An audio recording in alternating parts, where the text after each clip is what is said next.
Bollywood actress Nora Fatehi का नाम लगातार सुर्खियों में छाया हुआ है।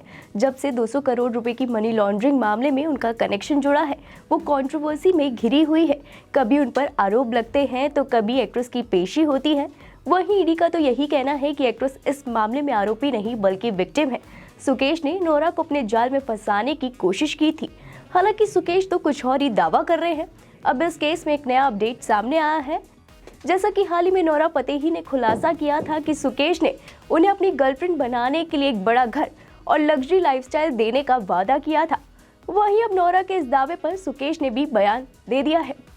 दरअसल अब मीडिया को दिए एक बयान में सुकेश ने कहा, आज नोरा मुझसे एक घर का वादा करने के बारे में बात करती है, लेकिन उसने मोरक्को में अपनी फैमिली के लिए एक घर खरीदने के लिए मुझसे पहले ही बड़ी रकम ले ली थी। सुकेश ने आगे कहा, नोरा का दावा है कि उसे कार नहीं चाहिए थी या उसने इसे अपने लिए नहीं लिया। ये एक बड़ा झूठ है क्योंकि वो मेरी जान के पीछे पड़ी थी कि उसे अपनी कार बदलनी पड़ी।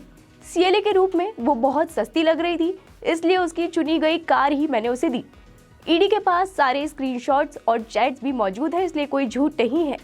सुकेश ने आगे कहा, सच में मैं रेंज रोवर उसे देना चाहता था, लेकिन कार स्टॉक में नहीं थी और उसे फॉरेन कार चाहिए थी, तो मैंने उसे BMW S सीरीज दी, जिसे वो लंबे समय तक इस्तेमाल करते रही क्योंकि वो एक गैर भारतीय थी। उसने मुझे अपने सबसे अच्छे दोस्त के पति बॉबी के नाम पर इसे रजिस्टर करने के लिए कहा। मेरे और नोरा के बीच कभी भी कोई प्रोफेशनल लेन देन नहीं हुआ जैसा कि वो दावा कर रही है, सिवाय एक बार के जब उसने मेरे फाउंडेशन द्वारा आयोजित एक इवेंट में अटेंड किया था, जिसके लिए उसकी एजेंसी को ऑफिशियली पेमेंट भी की गई थी। सुकेश ने नोरा और जैकलीन पर बात करते हुए एक बड़ा दावा किया है।